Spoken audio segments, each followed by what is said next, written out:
Inilah perintah, yakni ketetapan dan peraturan yang aku ajarkan kepadamu atas perintah Tuhan Allahmu, untuk dilakukan di negeri kemana kamu pergi untuk mendudukinya, supaya seumur hidupmu engkau dan anak cucumu takut akan Tuhan Allahmu dan berpegang pada segala ketetapan dan perintahnya yang kusampaikan kepadamu, dan supaya lanjut umurmu.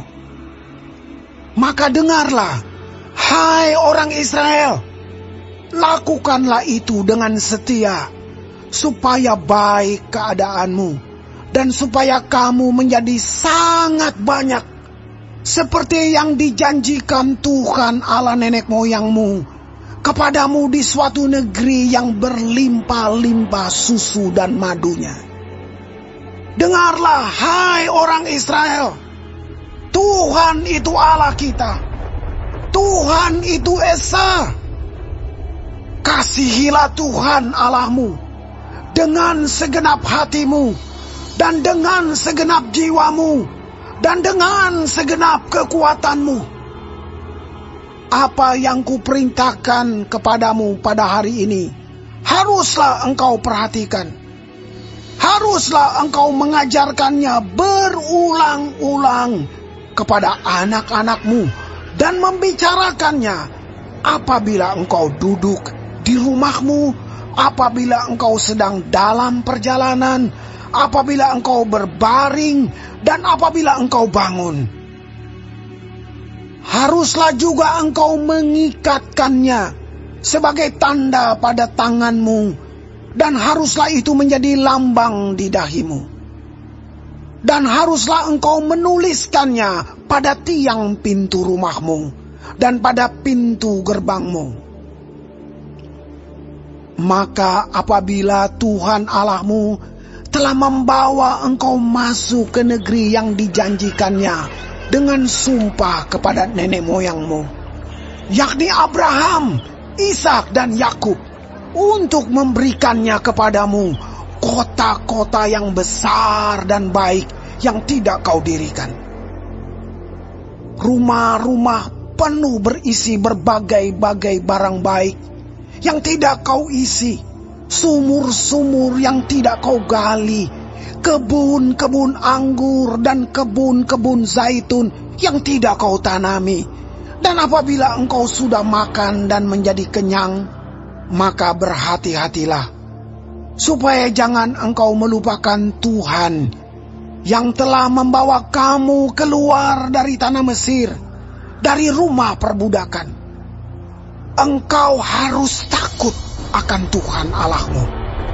Kepada Dia haruslah engkau beribadah, dan demi namanya haruslah engkau bersumpah. Janganlah kamu mengikuti Allah lain dari antara Allah bangsa-bangsa sekelilingmu. Sebab Tuhan Allahmu adalah Allah yang cemburu di tengah-tengahmu, supaya jangan bangkit murka Tuhan Allahmu terhadap engkau, sehingga Ia memunahkan engkau dari muka bumi. Janganlah kamu mencobai Tuhan Allahmu seperti kamu mencobai Dia di Masa.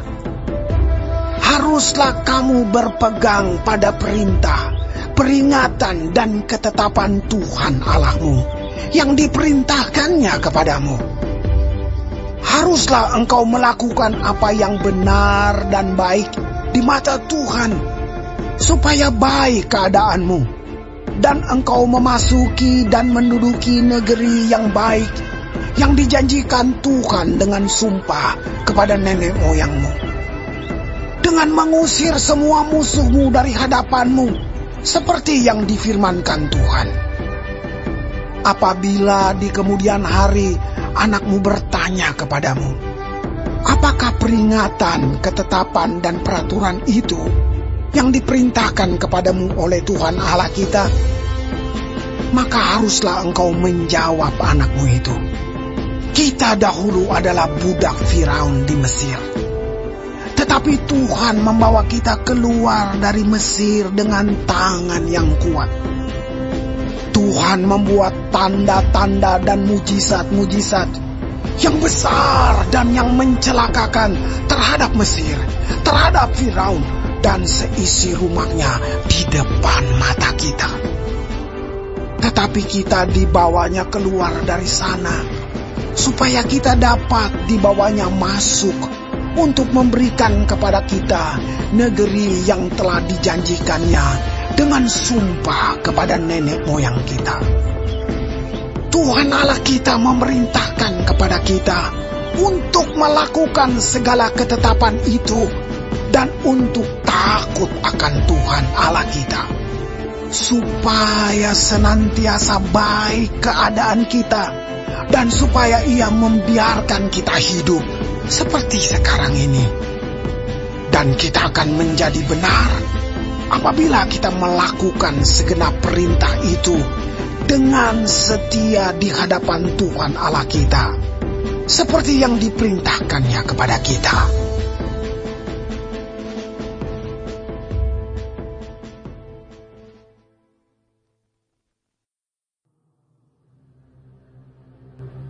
Nyanyian pengajaran Asaf.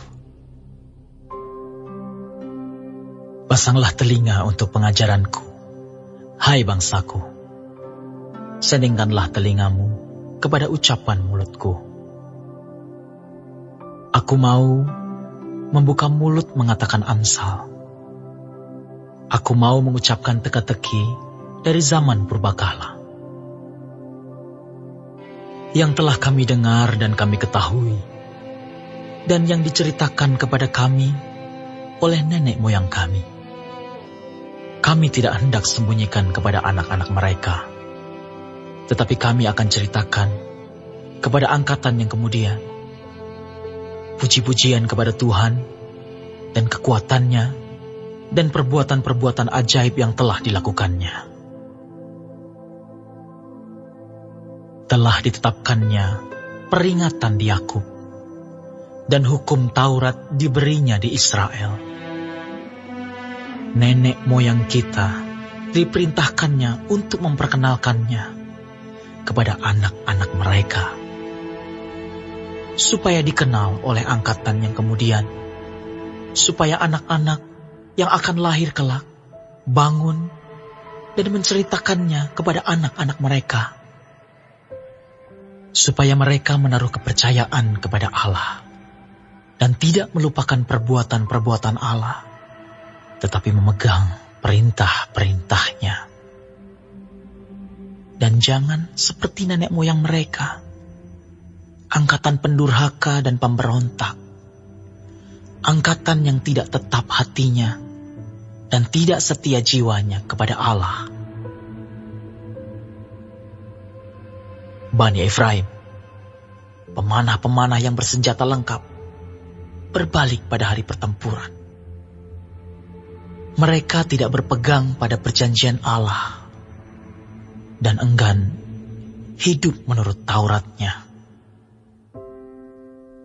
Mereka melupakan pekerjaan-pekerjaannya dan perbuatan-perbuatannya yang ajaib yang telah diperlihatkannya kepada mereka. Di hadapan nenek moyang mereka, dilakukannya keajaiban-keajaiban. Di tanah Mesir, di padang Zoan, dibelahnya laut, diseberangkannya mereka, didirikannya air sebagai bendungan, dituntunnya mereka dengan awan pada waktu siang, dan semalam suntuk dengan terang api. Dibelahnya gunung batu di padang gurun, diberinya mereka minum banyak air, seperti dari samudera raya. Dibuatnya aliran air keluar dari bukit batu, dan dibuatnya air turun seperti sungai. Tetapi mereka terus berbuat dosa terhadap Dia, dengan memberontak terhadap Yang Maha Tinggi di padang kering. Mereka mencobai Allah dalam hati mereka dengan meminta makanan menuruti nafsu mereka. Mereka berkata terhadap Allah, "Sanggupkah Allah menyajikan hidangan di padang gurun? Memang ia memukul gunung batu, sehingga terpancar air dan membanjir sungai-sungai. Tetapi sanggupkah ia memberikan roti juga? Atau menyediakan daging bagi umatnya?" Sebab itu, ketika mendengar hal itu, Tuhan gemas. Api menyala menimpa Yakub, bahkan murka bergejolak menimpa Israel. Sebab mereka tidak percaya kepada Allah dan tidak yakin akan keselamatan daripadanya. Maka ia memerintahkan awan-awan dari atas, membuka pintu-pintu langit, menurunkan kepada mereka hujan mana untuk dimakan, dan memberikan kepada mereka gandum dari langit. Setiap orang telah makan roti malaikat. Ia mengirimkan perbekalan kepada mereka berlimpah-limpah. Ia telah mengembuskan angin timur di langit dan menggiring angin selatan dengan kekuatannya. Ia menurunkan kepada mereka hujan daging seperti debu banyaknya, dan hujan burung-burung bersayap seperti pasir laut. Ia menjatuhkannya ke tengah perkemahan mereka, sekeliling tempat kediaman itu. Mereka makan dan menjadi sangat kenyang. Ia memberikan kepada mereka apa yang mereka inginkan. Mereka belum merasa puas, sedang makanan masih ada di mulut mereka. Maka bangkitlah murka Allah terhadap mereka. Ia membunuh gembong-gembong mereka dan menewaskan teruna-teruna Israel. Sekalipun demikian, mereka masih saja berbuat dosa dan tidak percaya kepada perbuatan-perbuatannya yang ajaib. Sebab itu, ia membuat hari-hari mereka habis dalam kesia-siaan dan tahun-tahun mereka dalam kekejutan. Apabila ia membunuh mereka, maka mereka mencari dia. Mereka berbalik dan mengingini Allah. Mereka teringat bahwa Allah adalah gunung batu mereka, dan bahwa Allah yang Maha Tinggi adalah penebus mereka. Tetapi mereka memperdaya dia dengan mulut mereka, dan dengan lidahnya mereka membohongi dia. Hati mereka tidak tetap pada dia, dan mereka tidak setia pada perjanjiannya. Tetapi ia bersifat penyayang. Ia mengampuni kesalahan mereka dan tidak memusnahkan mereka. Banyak kali ia menahan murkanya dan tidak membangkitkan segenap amarahnya.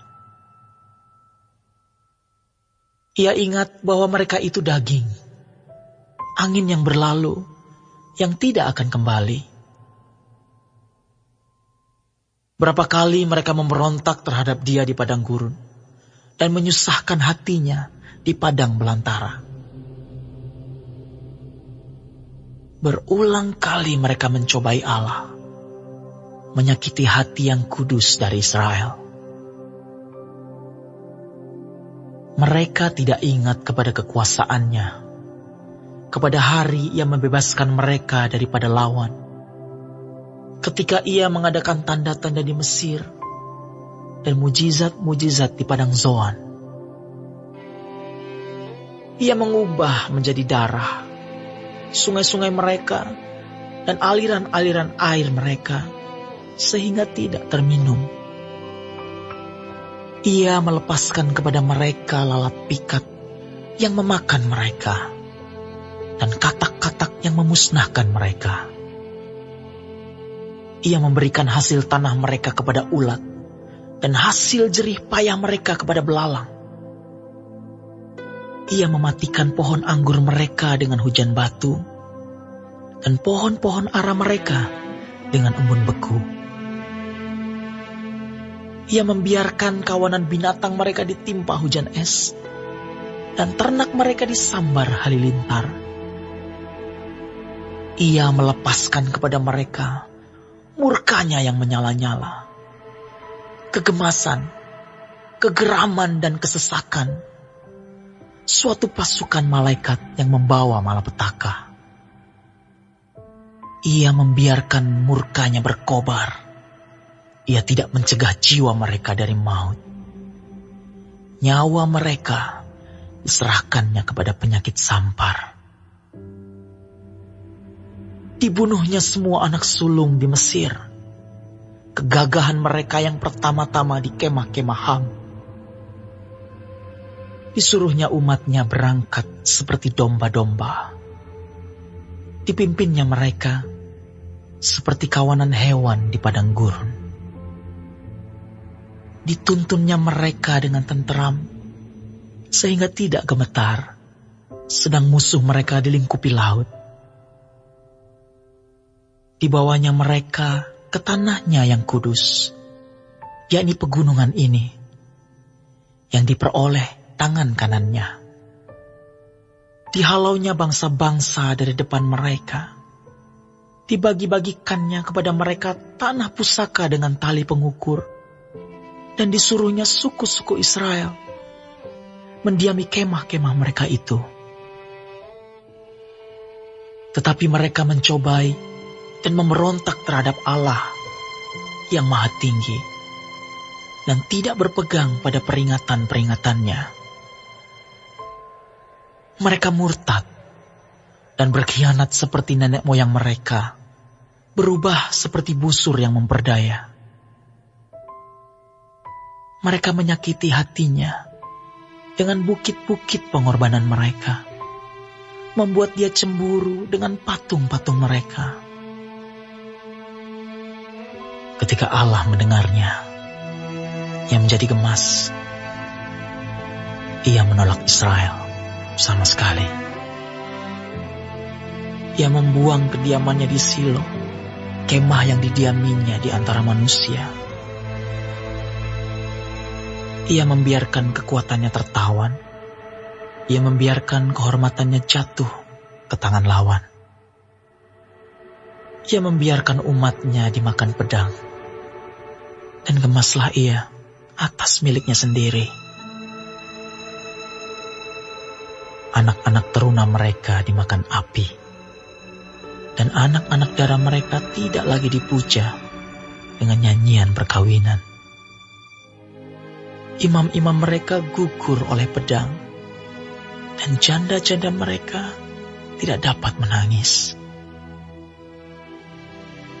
Lalu terjagalah Tuhan, seperti orang yang tertidur, seperti pahlawan yang siuman dari mabuk anggur. Ia memukul mundur para lawannya. Ia menyebabkan mereka mendapat celah untuk selama-lamanya. Ia menolak kemah Yusuf, dan suku Efraim tidak dipilihnya. Tetapi ia memilih suku Yehuda, gunung Sion yang dikasihinya. Ia membangun tempat kudusnya setinggi langit, laksana bumi yang didasarkannya untuk selama-lamanya. Dipilihnya Daud hambanya. Diambilnya dia dari antara kandang-kandang kambing domba. Dari tempat domba-domba yang menyusui didatangkannya dia untuk mengembalakan Yakub umatnya dan Israel miliknya sendiri. Ia mengembalakan mereka dengan ketulusan hatinya dan menuntun mereka dengan kecakapan tangannya.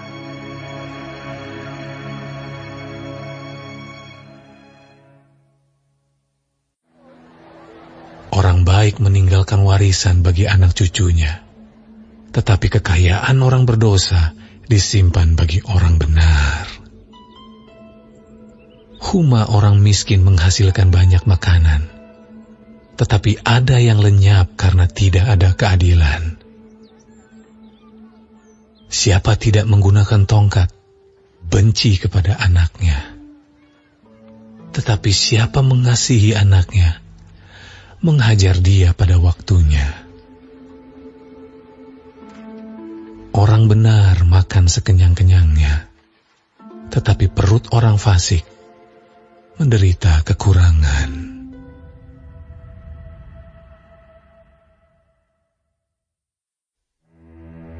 Setelah hari Sabat lewat, menjelang menyingsingnya fajar pada hari pertama minggu itu, pergilah Maria Magdalena dan Maria yang lain menengok kubur itu.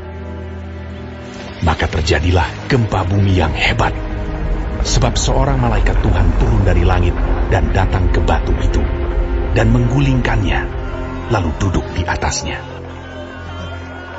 Wajahnya bagaikan kilat, dan pakaiannya putih bagaikan salju. Dan penjaga-penjaga itu gentar ketakutan, dan menjadi seperti orang-orang mati.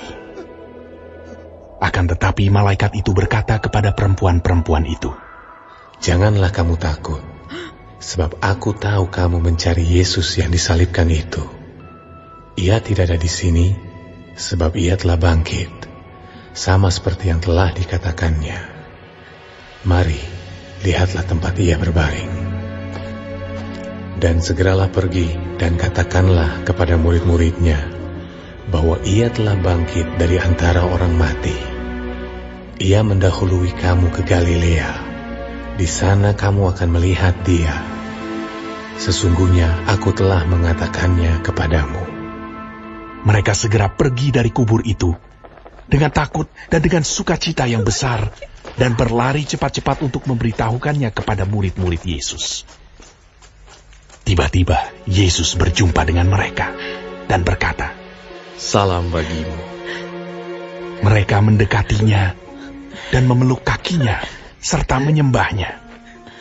Maka kata Yesus kepada mereka, "Jangan takut. Pergi dan katakanlah kepada saudara-saudaraku, supaya mereka pergi ke Galilea, dan di sanalah mereka akan melihat aku." Ketika mereka di tengah jalan, datanglah beberapa orang dari penjaga itu ke kota dan memberitahukan segala yang terjadi itu kepada imam-imam kepala. Dan sesudah berunding dengan tua-tua, mereka mengambil keputusan, lalu memberikan sejumlah besar uang kepada serdadu-serdadu itu, dan berkata, "Kamu harus mengatakan bahwa murid-muridnya datang malam-malam dan mencurinya ketika kamu sedang tidur. Dan apabila hal ini kedengaran oleh wali negeri, kami akan berbicara dengan dia, sehingga kamu tidak beroleh kesulitan apa-apa." Mereka menerima uang itu dan berbuat seperti yang dipesankan kepada mereka.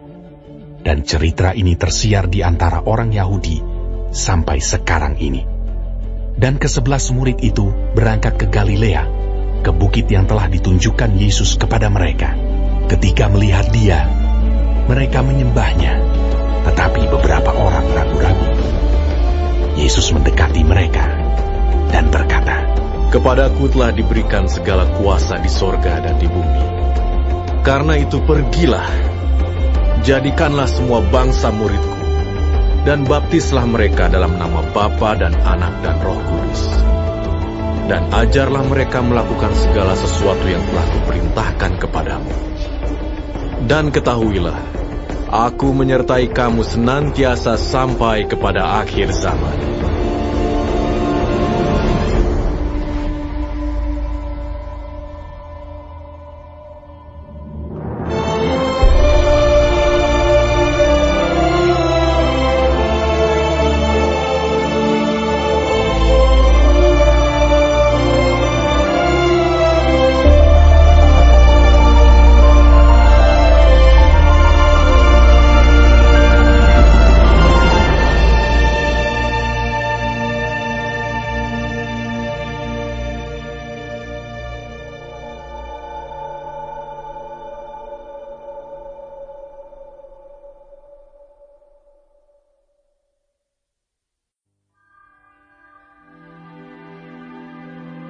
Karena itu, saudara-saudara yang kukasihi dan yang kurindukan, sukacitaku dan mahkotaku, berdirilah juga dengan teguh dalam Tuhan.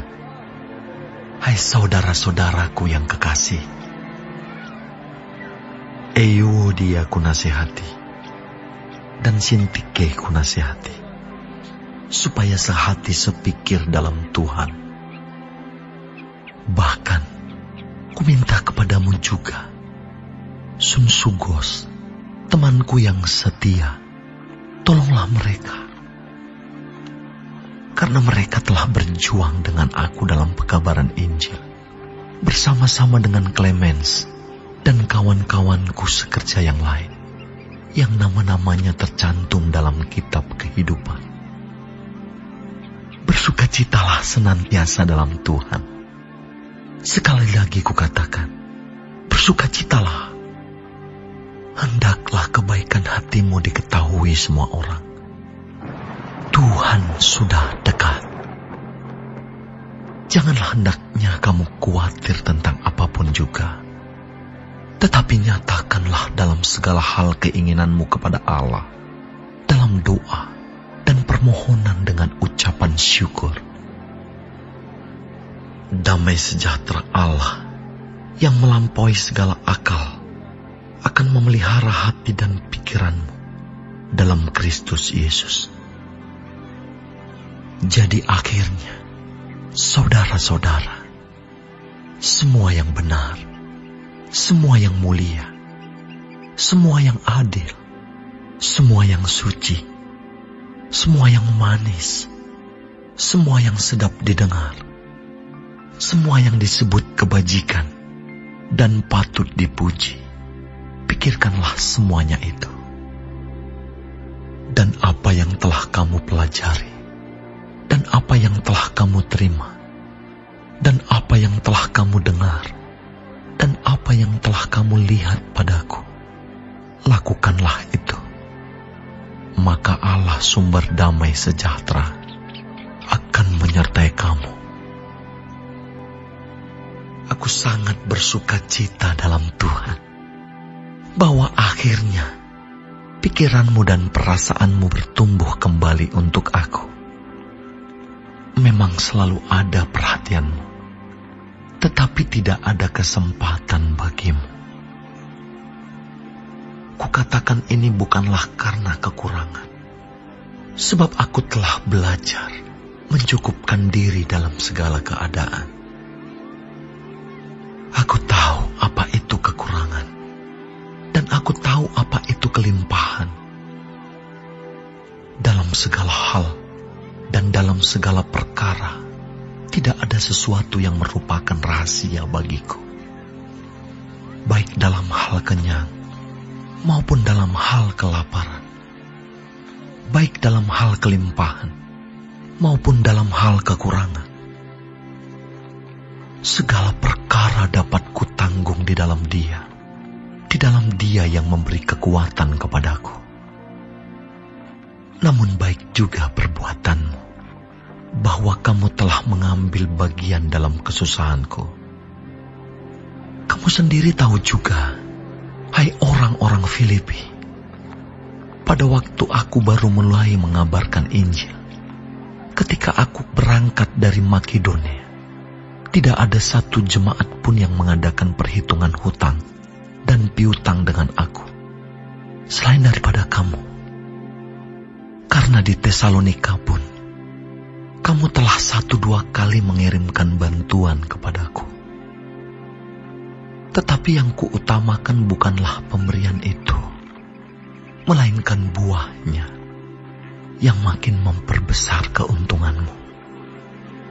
Kini aku telah menerima semua yang perlu daripadamu, malahan lebih daripada itu. Aku berkelimpahan karena aku telah menerima kirimanmu dari Epaphroditus, suatu persembahan yang harum, suatu korban yang disukai dan yang berkenan kepada Allah.